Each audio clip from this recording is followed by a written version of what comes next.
Hey everybody. Oh, you're over here. So I've got a lot of questions about breast milk soap. And the biggest question I get is where do I get my supply? And why do I make breast milk soap? And what are the benefits? And also, how do I make it? And if it's safe, if it's legal, and I just want to go over all of these things in a short video today for YouTube and maybe even put it in my, link it to my website so that people looking into breast milk soap and seeing if it's got the benefits they're looking for can get some answers. So to start, my name is Deb. I'm here at Birds of Valhalla in New York. This is my small business. I am the owner. And today is a relaxing Sunday, so we're going to go easy today. But this is where we produce all of our soap. Here in this little studio in New York. This is a multi-six-figure soap studio. I don't have a ton of watchers on YouTube. Hey person, I see you. Welcome. My name is Deb. And this is my little business. This is my baby. My family lives upstairs. Hey, Kira. My family lives upstairs, and the bottom level of the home is 100% for business. If you want to invite folks on the Discord, Kira, if you're on the Discord, that would be fantastic. I don't think anyone knows that I'm live right now. But I'm just here to talk a little bit about breast milk soap. Now, this is our signature line, so that's not what we're discussing. We're discussing this stuff. Now, I do keep it separate because some people are a little funny about breast milk soap, which is understandable, right? I mean, I was at first as well. I'm just kind of like, well, that's kind of gross, and the thing is, like, it really isn't, because we use goat milk, we use cow's milk, and what's cleaner, a human or a cow, right? What's cleaner, a human or a goat? And we all know that that certain animals will stand in their own mess, whereas humans, generally bathe daily, take better care of themselves, wash their hands, and of course, soap goes through the process of saponification, right? So it heats up overnight, and it changes from an oil and the oils and fats and lye into a completely different substance that we call soap, which is where we get the word saponification, right? So this is my most popular breast milk soap. And we like to, hey Christy, we like to play a little bit with that reaction, that visceral reaction that people have to the words breast milk soap. They say, it grosses them out sometimes, right?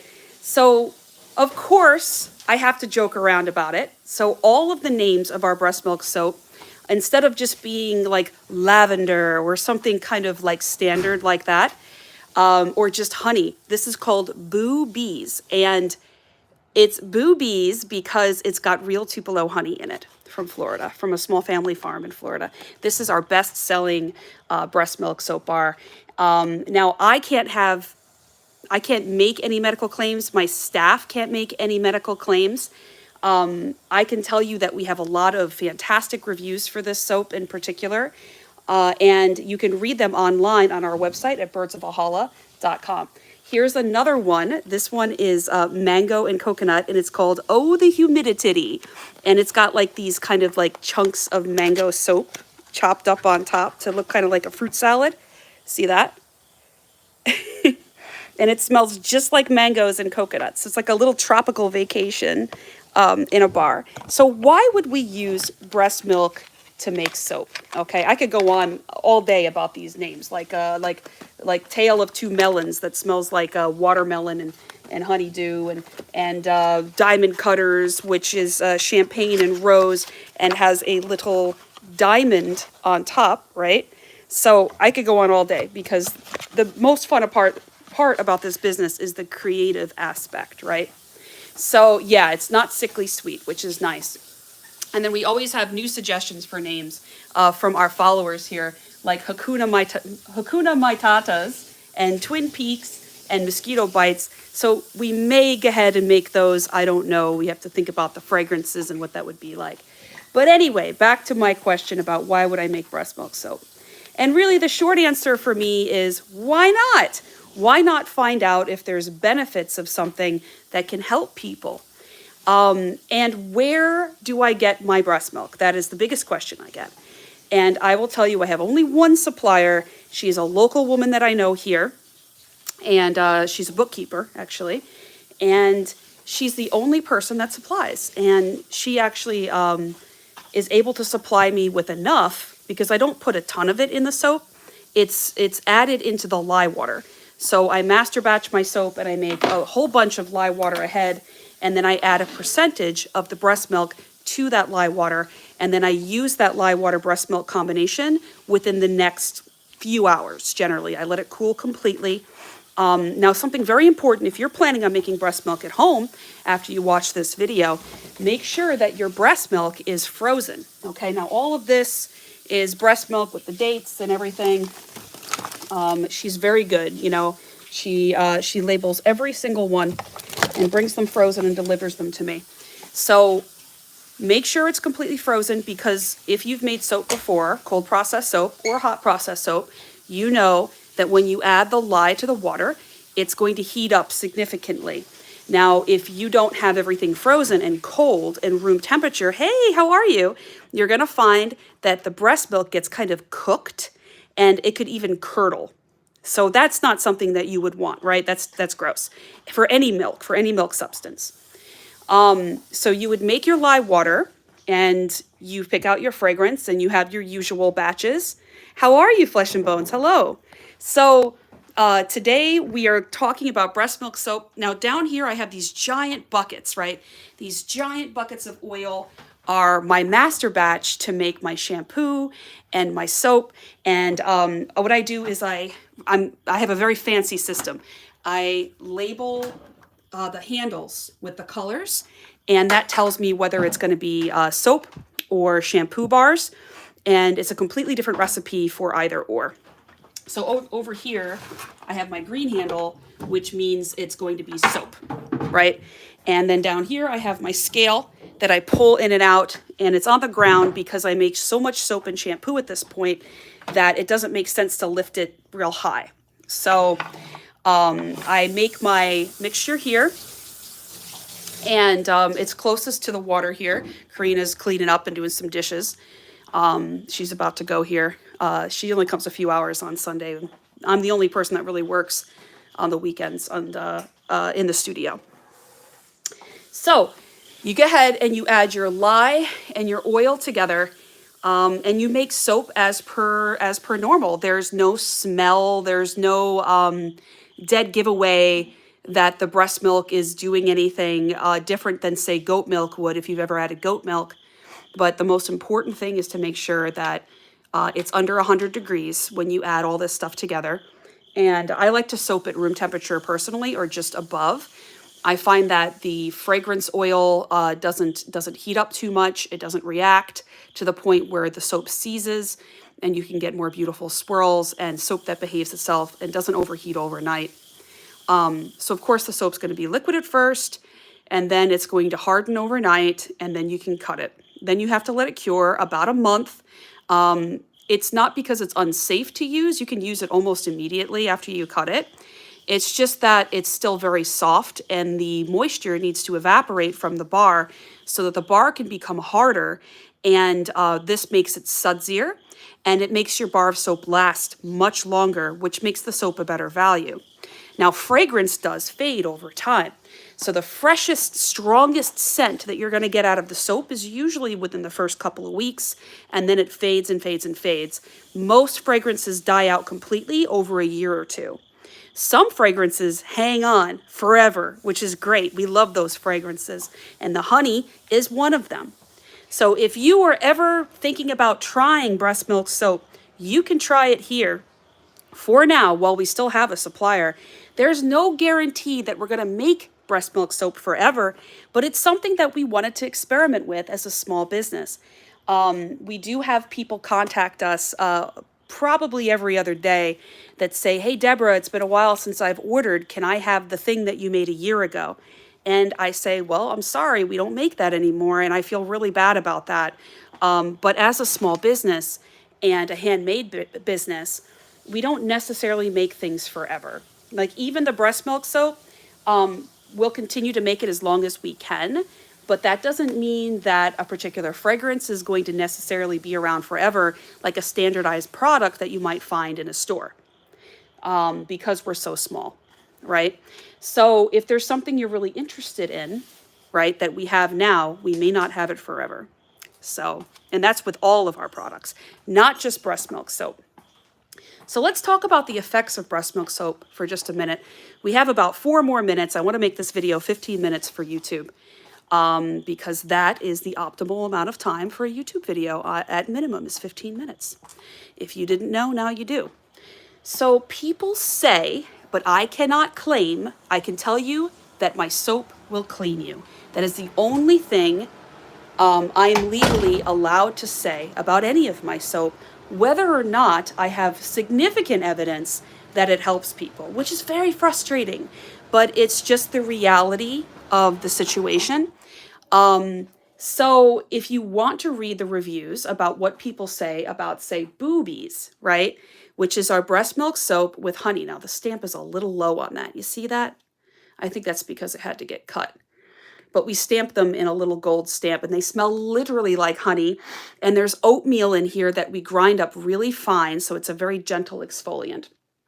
You can read the reviews, and you can even search our reviews at judgeme.com. You can search other businesses' reviews, and I will tell you, if a business is on judgeme.com willingly, they are paying a service to show you how transparent they are about their reviews.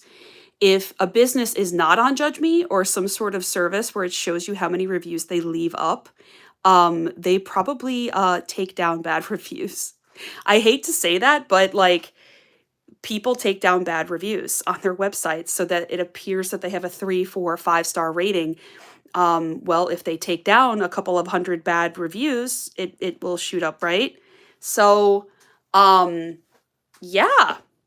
It's important to know that the business you're buying from is transparent. Now, keep in mind, some people leave reviews that are not real reviews. People that haven't purchased a product, that have a chip on their shoulder. Maybe a competitor might hire someone to leave some bad reviews on your website. I've had that happen as well. We've had spam reviews. People find ways to spam you no matter. Oh, thank you so much. Welcome, Leslie. I think Kira must have dropped a message. I asked her if she could let people know in Discord. Now, if you're interested in Discord, by the way, this is a community that we're building. We have over 500 people on there at this moment right now. And if you're seeing this video a year from now, it could be much bigger, but it's called The Bifrost. And you can get invited by just chatting us up on our website. There's a little chat bubble there on the website. Or you could email us, or you could hit me up on Instagram at Birds of Valhalla TM with a TM at the end, okay? And I will send you a personal invite to our Discord, and we'd love to have you. Thank you so much, Kira. I appreciate that. So does anybody have any questions about breast milk soap? I can tell you that it's very creamy soap. This is what, because I'm not telling you it's healing, telling you that it's healing anything, or I can tell you the consistency of it is that it's very sudsy and creamy compared to, say, a regular bar of soap. Now, our recipe is the same between breast milk soap and regular soap. The only difference is that we add the breast milk. That's it. So if you wanted to try, if you're good with our soap, if you've tried our other soaps, but you haven't tried the breast milk soap, more than likely you're going to be good with both because it's really the same recipe. So if you've been wondering about trying it, but you're kind of like not sure, you can try it that way. Now, we try not to put it in our stuff a sample live boxes and things like that. But if people say they're okay with it, sometimes we'll put some in there. And we do change our fragrances for our soap and scents throughout the season. So honey is going to be something that's standard all year round just because it's so popular. It's our best-selling soap in general. Not the breast milk, but the regular kind, Honey Please, right? Which we're changing to Meat and Honey very soon. We're changing the title. So if you love Honey Please, please be aware we are changing the name to be more Viking-esque, to be more Norse-inspired, to go with the theme of our shop a little bit better. But the recipe's not changing at all. It'll still be the same soap that you love, okay? So But anyway, we do change the scents. So right now we are selling out of Oh the Humidity and a couple of others, the Diamond Cutters and things like that. Diamond Cutters might actually be more of a winter soap because, you know, Diamond Cutters, but the smell is roses and champagne.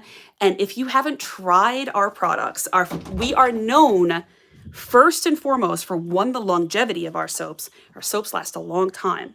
And two, the strong, beautiful, unique fragrances of our soap. Those are our biggest selling points. Of course, we're also very moisturizing, and people just love the variety that we offer as well.